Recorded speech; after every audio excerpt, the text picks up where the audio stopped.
Hello guys, welcome to my channel fashion corner Telugu. ఇది part 2 of cut work blouse cutting and stitching అనమాట. Part 1లో నేను ఈ front part మాత్రమే చూపించాను కదా. సో ఇప్పుడు బ్యాక్ పార్ట్ ఎలా స్టిచ్ చేయాలని చూపిస్తున్నాను. ఈ కటింగ్ అనేది నేను పార్ట్ 1లో చూపించాను. చూడాలంటే వెళ్ళి పార్ట్ 1 చూడండి. ఇప్పుడు దీన్ని మనం మెయిన్ ఫ్యాబ్రిక్ పైన వేయాలి. వేసిన తర్వాత ఇలా పిన్స్తో సెక్యూర్ చేసుకున్న తర్వాత మనం కట్ చేసుకున్నాం కదా క్యాన్వాస్ క్లాత్, దాన్ని ఇలా ప్లేస్ చేయాలి. మన హైట్ చెక్ చేసుకోవాలి. చెక్ చేసుకున్న తర్వాత పైనుంచి ఒక దొడ్డు కుట్టు వేయాలి. వేసిన తర్వాత ఇలా ఉంటుంది కదా. ఇప్పుడు ఎక్స్ట్రా ఉన్న క్లాత్ అంతా కట్ చేయాలి. నేను అక్కడ పాట్ షేప్ ఏదైతే ఉందో దానిపైన కూడా స్టిచ్ చేశాను. స్టిచ్ చేసే ముందే నేను ఇలా హ్యాంగింగ్స్ కూడా స్టిచ్ చేసుకున్నాను. ఎందుకంటే హ్యాంగింగ్ పట్టుకొని గుంజితే అది పర్ఫెక్ట్ షేప్ వస్తుంది.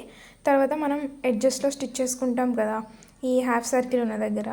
తర్వాత ఇప్పుడు మనం రివర్స్ తీయాలన్నమాట. ఇలా ఫింగర్స్తో ప్రెస్ చేస్తూ తీస్తే మనకి షేప్ అనేది ప్రాపర్గా వస్తుంది. ఇక్కడ హ్యాంగింగ్ పట్టుకొని గుంజిస్తే మనకి అక్కడ పాట్ షేప్ అనేది ప్రాపర్గా వస్తుంది. ఇలా అనుకున్నాక ఏమన్నా ఎక్కువ తక్కువ ఉంటే మళ్ళీ ఒకసారి నేల్తో అయినా గీరొచ్చు, లేదంటే ఇలా హ్యాండ్తో గట్టిగా ప్రెస్ చేస్తే వస్తుందన్నమాట. ఇది ఒక వైపు, అలానే ఇంకో వైపు కూడా చేయాలి. ఇప్పుడేమో హ్యాండ్స్కి ఈ కట్ వర్క్ ఎలా కట్ చేయాలనేది ముందు వీడియోలో ప్రాపర్గా రాలే కదా, అందుకని ఇక్కడ మళ్ళీ చూపిస్తున్నాను. ఇది హ్యాండ్స్ కోసం కట్ చేస్తున్నాను. సో ఫస్ట్ అయితే నేను 3 ఇంచెస్ పైన 3 ఇంచెస్ అండ్ కింద 3 ఇంచెస్ ఉండేలాగా చూసుకొని 1.5 ఇంచ్ దగ్గర ఇలా మార్క్ చేసుకొని 2 లైన్స్ కొట్టుకుంటున్నాను. పైన వైపుదేమో ఒక హ్యాండ్కి, కింది వైపుది ఇంకో హ్యాండ్కి వచ్చేలాగా. తర్వాత ఇక్కడ నేను 1 ఇంచ్ దగ్గర మార్క్ చేసుకుంటున్నాను. ఫస్ట్ 1 ఇంచ్ అనమాట, ఎందుకంటే ఫోల్డ్ చేస్తాం కదా, ఫోల్డ్ చేసి తీస్తే 2 ఇంచెస్ అవుతుంది. సో ఫస్ట్ 1 ఇంచ్ దగ్గర మార్క్ చేసుకున్న తర్వాత నెక్స్ట్ 2 ఇంచెస్ దగ్గర, తర్వాత 2 ఇంచెస్ దగ్గర అలా మార్క్ చేసుకుంటూ వెళ్ళాలి. మనం మార్క్ చేయడం అయిపోగానే మనం ఏదైనా క్యాప్ లేదా హ్యాండ్తో అయినా ఇలా రౌండ్ షేప్లో డ్రా చేసుకోవాలి. సో ఇక్కడ నేను మళ్ళీ ఒక లైన్ డ్రా చేస్తున్నాను, ఎందుకంటే అన్నీ ఒకే హైట్ వచ్చేలాగా ఇలా ఒక 1/2 ఇంచ్ లేదా 1/4 ఇంచ్ అంత పెట్టుకున్న తర్వాత ఇలా డాటెడ్ లైన్స్ పెట్టుకున్నాను, ఎందుకంటే మీకు కన్ఫ్యూజ్ కావద్దు కదా అని. తర్వాత ఇప్పుడు 2 ఇంచెస్ మనం పెట్టుకుంటాం కదా, ఆ 2 ఇంచెస్ మీద మనం క్యాప్ పెట్టి డ్రా చేస్తాం కదా, అప్పుడు ఆ క్యాప్ అనేది డాటెడ్ లైన్కి టచ్ అవ్వాలి. అలా డ్రా చేసుకుంటే అన్నీ సేమ్ సైజ్ వస్తాయి అన్నమాట. ఫస్ట్ మనం క్యాప్ని కొంచెం సగమే డ్రా చేసుకుంటాం, ఎందుకంటే అది ఇంకో హాఫ్ అటు సైడ్ ఉంటుంది, ఫోల్డ్ చేస్తాం కదా. తర్వాత నెక్స్ట్ నుంచి మనం ఫుల్ సర్కిల్ వస్తుందన్నమాట, అంటే ఫుల్ క్యాప్ వాడతాము. సో ఇక్కడ నేను పైనకి ఎక్కువ వచ్చిందని మళ్ళీ మార్క్ చేసుకుంటున్నాను, కింద మార్క్ చేసుకోలేదని. సో అట్లనే ఇంకో హ్యాండ్కి అనమాట, ఇంకో హ్యాండ్ కూడా ఇట్లనే మార్క్ చేసుకోవాలి. ఫస్ట్ 1 ఇంచ్ దగ్గర, తర్వాత 2 ఇంచెస్ దగ్గర.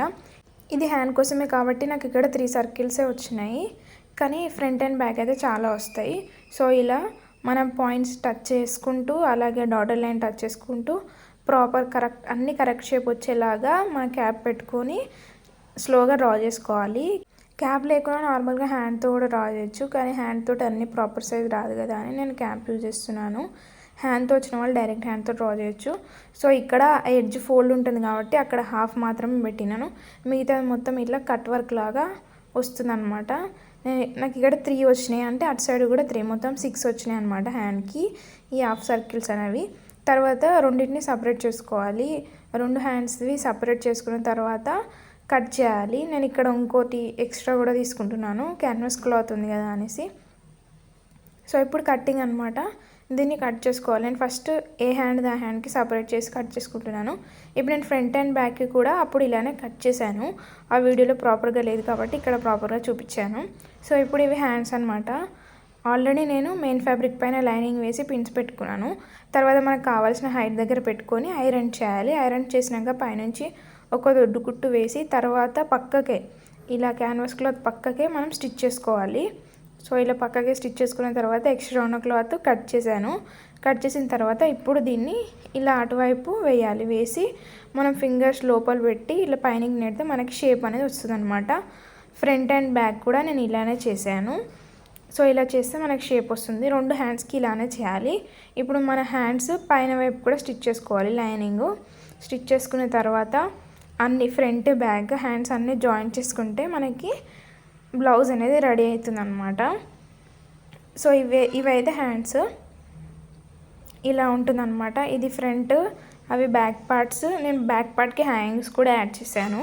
తర్వాత ఇవి హ్యాండ్స్, ఇవన్నీ జాయింట్ చేసుకుంటే మనకి బ్లౌజ్ ఓవరాల్ లుక్ ఇది అనమాట. మీకు ఈ వీడియో నచ్చిందని అనుకుంటున్నాను. నచ్చితే తప్పకుండా లైక్ చేయండి, షేర్ చేయండి, సబ్స్క్రైబ్ చేయండి.